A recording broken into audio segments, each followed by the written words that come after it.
नमस्कार, मी प्रशांत कदम. महाराष्ट्रातल्या सरकारी व्यवस्थेनं आजवरचा सर्वात मोठा जमीन घोटाळा लपवून व्यवस्थित ढेकर दिलेला आहे आणि या सगळ्यामध्ये अत्यंत मोलाची कामगिरी बजावलेली आहे महसूल खात्याचे अतिरिक्त मुख्य सचिव विकास खारगे यांनी. जमीन घोटाळा पार्थ पवारांचा आहे. त्यांच्या नावाशिवाय हा सगळा व्यवहार पूर्ण झाला आणि त्याच्यामध्ये यांचा कुठलाही दोष नाहीये हे या समितीला वाटतं. याच्यामध्येच त्यांनी तुम्हाला मला किती गृहीत धरलेलं आहे हे दिसून येतं. सुरुवात आपण विकास खारगेंपासूनच केली पाहिजे, कारण एरवी स्वच्छ प्रामाणिक प्रतिमेचे अधिकारी म्हणून यांची ओळख आहे. पण त्यांच्या नावाचा वापर जर सरकार अशा गोष्टी लपवण्यासाठी करत असेल तर तुम्ही मी यापुढे विकास खारगे हे नाव सर्वात मोठ्या जमीन घोटाळ्याला वाचवणारे अधिकारी म्हणून लक्षात ठेवलं पाहिजे. म्हणजे याच्यापुढं जर कुठल्या एका व्यावसायिकानं, कुठल्या बड्या बिल्डरनं केवळ नोटरीचे अधिकार आपल्या कुठल्या तरी एका दुय्यम दर्जाच्या सहकार्याला देऊन सगळ्या जमीन घोटाळ्यांपासून लांब राहायची सोय जर करून घेतली तर त्याच्यासाठी पुन्हा पुन्हा विकास खारगे यांचं नाव जे आहे ते महाराष्ट्रानं काढलं पाहिजे. म्हणजे इतकी संतापजनक बातमी जी आहे ती दुसरी असू शकत नाही की ज्या व्यवहारामध्ये 1800 कोटी रुपयांची सरकारी जमीन 300 कोटी रुपयामध्ये डील झालेली होती आणि कहर म्हणजे त्याच्यामध्ये जे मुद्रांक शुल्क होतं ते सुद्धा सरकारला देण्याची दानत या व्यवहारामध्ये कवडीची किंमत सुद्धा व्यवस्थेला दिली गेलेली नव्हती. त्या जमीन घोटाळ्यामध्ये शेवटी काय झालंय तर केवळ 2 अधिकारी याच्यामध्ये दोषी ठरलेले आहेत आणि ते पण या लेवलचे सब रजिस्ट्रार आणि तहसीलदार. या दोघांचाच जणू दोष होता आणि इतका मोठा निर्णय जर 1800 कोटी रुपयांच्या जमिनीचा व्यवहार पुणे जिल्ह्यामध्ये होतोय तर त्या सगळ्या संदर्भात म्हणजे मुद्रांक शुल्क माफ करण्याचा निर्णय हा तहसीलदार लेवलचा ऑफिसर करू शकतो का हो? मग तिथं जिल्हाधिकारी काय करतात? त्यांना इतक्या मोठ्या व्यवहाराची कल्पना नसते का? किंवा आपली शासन व्यवस्था ही इतकी विकेंद्रीकरणावरती विश्वास ठेवणारी आहे की इतका मोठा निर्णय तहसीलदार सुद्धा घेऊ शकतात, त्यांनी जिल्हाधिकाऱ्यांना विचारण्याची पण गरज नाहीये. असा काही नियम आपल्याकडे झालेला आहे का? आणि मुळात ही समिती ज्या पद्धतीनं नेमलेली होती तीच फ्रॉड होती. कारण ज्या लोकांची चौकशी व्हायला पाहिजे होती तेच लोक या समितीमध्ये येऊन बसलेले होते. जेव्हा इतका मोठा निर्णय होतो, 21 कोटी रुपयांचं मुद्रांक शुल्क माफ होतंय, त्याच्याबद्दल जर महसूल खात्यातल्या सचिवांना काही माहिती नसेल तर मुळात या लोकांचं म्हणजे काम काय आहे, ते करतात काय, आपल्याच खात्यामध्ये काय चाललेलं आहे हे जर त्यांना कळत नसेल तर पुन्हा तेच लोक चौकशी करणार, हे कसं काय घडू शकतं?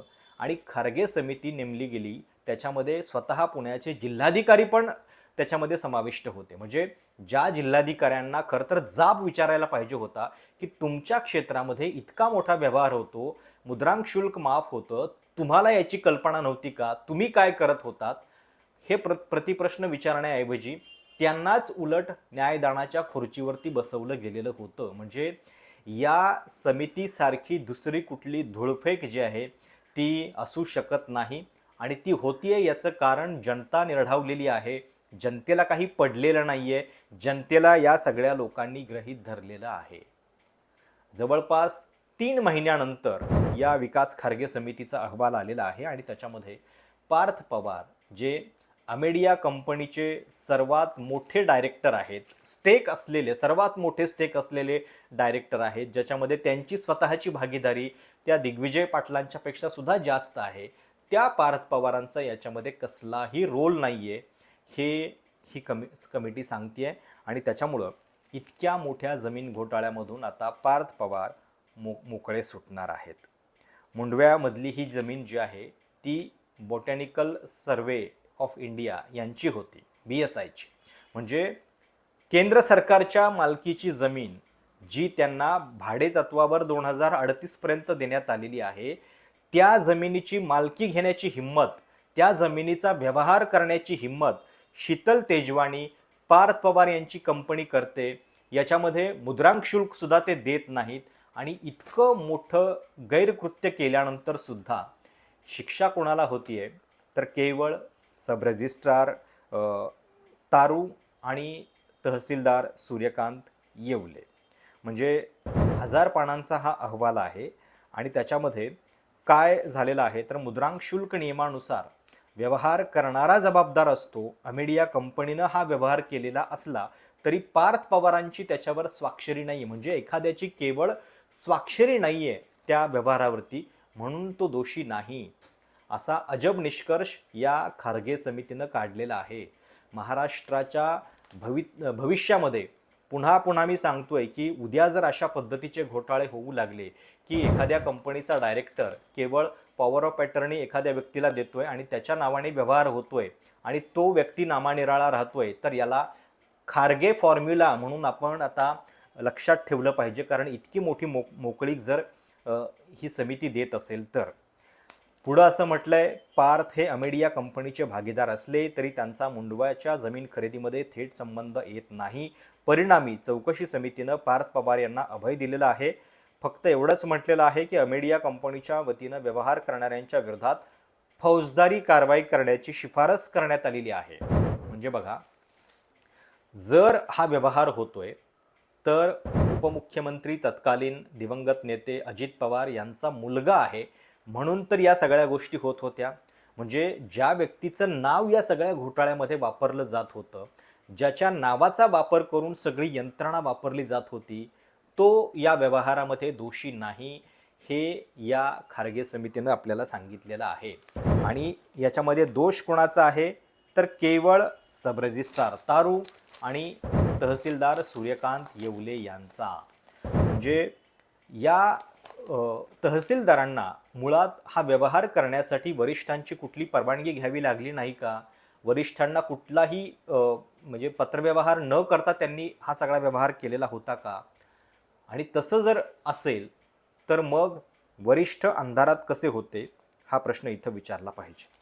आता हा अहवाल जो आहे तो विधिमंडळाचं अर्थसंकल्पीय अधिवेशन सुरू होतं आहे, त्याच्या आधी कदाचित विधानसभेत सादर केला जाईल. आत्ता हा महसूल मंत्र्यांच्याकडे देण्यात आलेला आहे, त्याच्यानंतर तो मुख्यमंत्र्यांच्याकडे जाईल. मुळात हा इतका बोगस अहवाल आहे, हा काही न्यायिक समितीचा अहवाल नाही आहे, इन्क्वायरी कमिशन नाही आहे. त्याच्यासाठी आणि त्यातही म्हणजे सब रजिस्ट्रार आणि तहसीलदार सारखे अधिकारी केवळ दोषी ठरलेले असतील तर त्याच्यासाठी मुळात मुख्यमंत्र्यांची तरी काय गरज आहे? पुढं त्यांनी या सगळ्या संदर्भात निर्णय घेण्याची, तातडीनं निर्णय व्हायला पाहिजे. पण ही आपली सध्याची सिस्टीम जी आहे ती बनलेली आहे. शीतल तेजवाणी अमेडिया कंपनीची म्हणजे या संपूर्ण व्यवहारामध्ये जी सगळ्यात महत्त्वाची व्यक्ती होती, पॉवर ऑफ अटर्नी या संपूर्ण जमिनीची आपल्याकडं आहे असा दावा जी करत होती, ती शीतल तेजवाणी या संपूर्ण व्यवहारामध्ये इन्व्हॉल्व होती, कारण पार्थ पवार त्याच्यामध्ये होते म्हणून. आणि पार्थ पवारांनाच या सगळ्यामध्ये निर्दोष ठरवण्यात आलेला आहे. पार्थ पवार यांचा काहीही संबंध नाही आहे.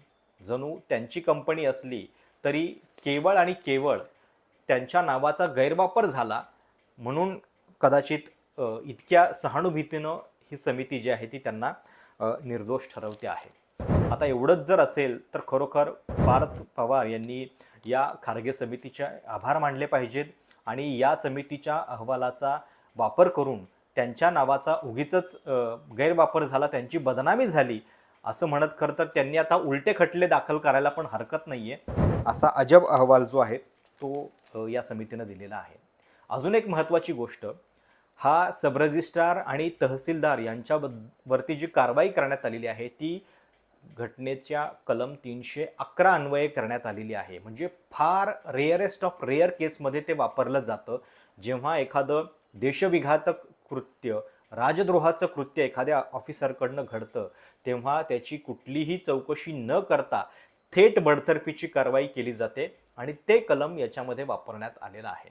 मुळामध्ये उलट त्यांची नीट चौकशी करायला पाहिजे, कारण तशी चौकशी केली तर वरचे अधिकारी, महसूल खात्यातले इतर वरिष्ठ यांचे पण संबंध त्याच्यातून बाहेर येतील आणि नेमकं कुठून कसं ही सगळी लिंक जोडत गेलेली होती हे कळेल.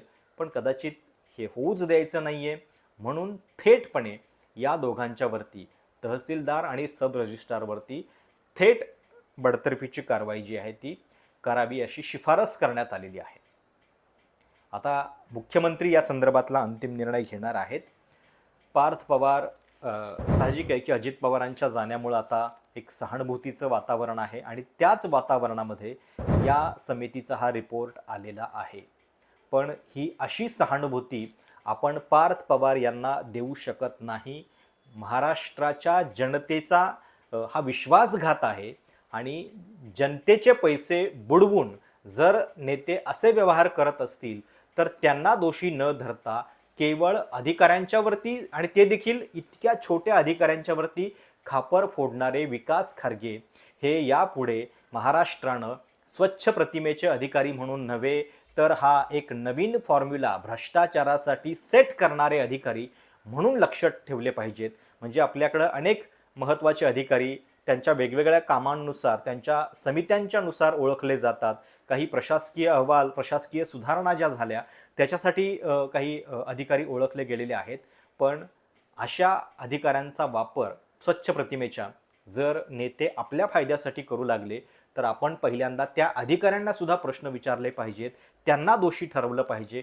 त्यांची नावं जी आहेत ती तुम्ही लक्षात ठेवली पाहिजेत, तुमच्या शेजाऱ्यांना सांगितली पाहिजेत आणि तुमच्या पुढच्या पिढीला पण सांगितली पाहिजेत. त्यामुळं विकास खारगे समिती आणि त्यांचा अहवाल हा महाराष्ट्राच्या इतिहासातल्या सर्वात मोठ्या जमीन घोटाळ्याला क्लीन चिट देणारा अहवाल म्हणून कायम लक्षात ठेवला जाईल असंच आपण कायम म्हटलं पाहिजे. तुम्हाला या सगळ्याबद्दल नेमकं काय वाटतं? तुमच्या सूचना प्रतिक्रिया नक्की कळवा. चॅनल सबस्क्राईब करायला विसरू नका. धन्यवाद.